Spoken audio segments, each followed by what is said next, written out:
তৃণমূলের যে নারী শক্তিকে ভোট ব্যাংক হিসেবে ব্যবহার করা, সেটা কি খানিকটা অপমান না? লক্ষ্মীর ভান্ডার সহ বিভিন্ন কিছু দিয়ে তারা বলছে। নিশ্চয়ই নিশ্চয়ই নিশ্চয়ই। লক্ষ্মীর ভাণ্ডার আবার কি? লক্ষ্মীর ভাণ্ডার আমাদের ট্যাক্সের পয়সায় আমাদের টাকা দিচ্ছে, সেটা আবার কি? সেটাকে আবার তাও লক্ষ্মীর ভাণ্ডার বেছে বেছে এই তোরা আমার সাথে তো তাহলে তোরা পাবি।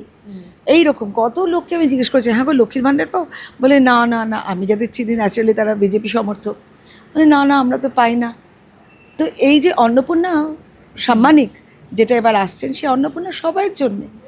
এবং পুরুষরাও যারা যতক্ষণ না চাকরি পায় তাদের জন্য এটা ভাতা নয়, এটা সাম্মানিক। যে তোমরা নিজেদের অন্তত কারোর কাছে হাত পাততে হবে না। তো এই সাম্মানিকটা ইজ ভেরি ইম্পর্টেন্ট। আর ওরা বারবার লক্ষ্মীদের অপমান করে চলেছে। সংকল্পে লেখা রয়েছে যে মাতৃশক্তি প্রোটেক্টেড, দুর্গা বাহিনী দ্বারা প্রোটেক্টেড, আর্থিক